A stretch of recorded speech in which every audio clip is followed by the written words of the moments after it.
یمن کے حوثیوں نے ابنائے باب المندب بند کرنے کی دھمکی دے دی ہے۔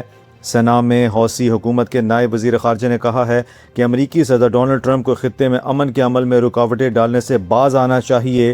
باب المندب خلیج اردن کو بحیر احمر سے ملانے والی ایک اہم گزرگاہ ہے۔ دوسری جانب ایران کی جانب سے ابنائے ہرمز کی بندش کے بعد صورتحال مزید کشیدہ ہو گئی ہے۔ ایرانی حکام کے مطابق ابنائے ہرمز ان کے سخت کنٹرول میں ہے اور جب تک امریکی شرائط تسلیم نہیں کی جاتی نقل و حرکت محدود رہیں گی، جبکہ اس اقدام سے عالمی تجارتی راستوں پر بھی اثرات پڑنے کا خدشہ ظاہر کیا جا رہا ہے۔ لیبنان میں حزب اللہ کے سیکرٹری جنرل نعیم قاسم نے جنگ بندی معاہدے کو لیبنان کی توہین قرار دیتے ہوئے مسترد کر دیا ہے۔ انہوں نے کہا ہے کہ تنظیم کسی ایکٹ سے یک طرفہ جنگ بندی کی پابند نہیں ہو سکتی جس میں صرف ایک فریق پر ذمہ داریاں عائد ہوں۔ ان کے مطابق حزب اللہ نومبر 2024 جیسے حالات میں واپس جانے کے لیے تیار نہیں جہاں اسرائیل کو کارروائی کی آزادی حاصل رہی جبکہ رد عمل محدود رہا۔ انہوں نے واضح کیا کہ آئندہ ایسی جنگ بندی قبول نہیں کی جائے گی جس میں اسرائیل حملے جاری رکھیں اور حزب اللہ خاموش رہے۔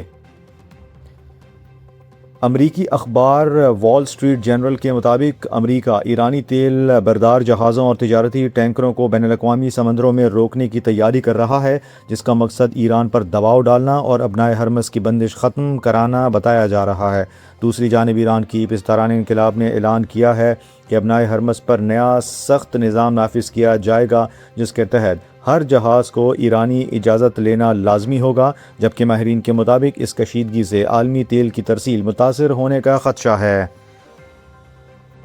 وزیراعظم محمد شہباز شریف سعودی عرب، قطر اور ترکیہ کے 6 ملکی دورے کے بعد وطن واپس پہنچ گئے۔ دورے کے دوران انہوں نے تینوں برادر ممالک کی قیادت سے ملاقاتیں کیں اور انطالیہ ڈپلومیسی فورم میں شرکت کے دوران عالمی رہنماؤں سے بھی تبادلہ خیال کیا، جس میں خطے میں امن، باہمی تعلقات کی مضبوطی اور عالمی صورتحال پر گفتگو شامل تھی۔ واپسی پر لاہور ایئرپورٹ پر وفاقی وزراء اور دیگر حکام نے ان کا استقبال کیا، جبکہ وزیر داخلہ محسن نقوی نے انہیں اپنے حالیہ دورہ ایران پر بریفنگ بھی دی۔ امریکہ کے سابق نائب صدر کمالا ہیرس نے کہا ہے کہ ڈونلڈ ٹرمپ کو بنجمن نیتن یاہو نے ایران کے ساتھ جنگ کی طرف دھکیلا ہے جو امریکی عوام کی خواہشات کے خلاف تھا۔ ان کے مطابق اس فیصلے سے نہ صرف خطے میں کشیدگی بڑھی بلکہ امریکی فوجیوں کی جانیں بھی خطرے میں پڑ گئیں اور امریکہ کو ایسے تنازعات سے گریز کرنا چاہیے جو براہ راست قومی مفاد کے مطابق نہ ہوں۔ ایران کی پارلیمنٹ کے اسپیکر محمد بغیر غالیباف نے کہا ہے کہ امریکہ اور ایران کے درمیان جاری سفارتی رابطوں میں کچھ معاملات پر اتفاق ہوا ہے، تاہم کئی اہم نکات پر اختلافات بدستور موجود ہیں۔ ان کے مطابق امریکہ دباؤ اور دھمکیوں کے ذریعے اپنے مقاصد حاصل کرنے میں ناکام رہا اور اب بلا واسطہ ذرائع سے پیغامات بھیج رہا ہے، جبکہ ایران نے عارضی جنگ بندی امریکہ کو موقع دینے کے لیے قبول کی ہے۔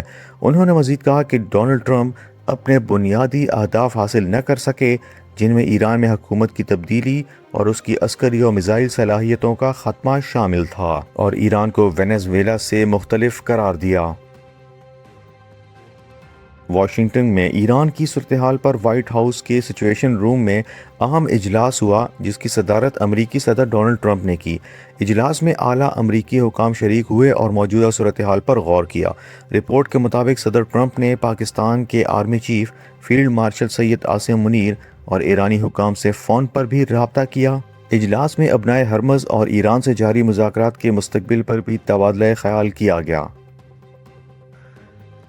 پاکستان سپر لیگ سیزن 11 میں لاہور قلندر نے راولپنڈی کی ٹیم کو 32 رن سے شکست دے دی۔ نیشنل اسٹیڈیم کراچی میں کھیلے گئے میچ میں لاہور قلندرز نے پہلے بیٹنگ کرتے ہوئے 210 رنز بنائے جس میں فخر زمان نے 84 رنز کی شاندار اننگ کھیلی۔ ہدف کے تعاقب میں راولپنڈی کی ٹیم 178 رنز تک محدود رہی۔ یاسر خان نے 58 اور سعد مسعود نے 54 رنز بنائے مگر ٹیم کو شکست سے نہ بچا سکے۔ لاہور کی جانب سے حارث رؤف نے 3 جبکہ شاہین شاہ آفریدی اور اسامہ میر نے 2 وکٹیں حاصل کیں۔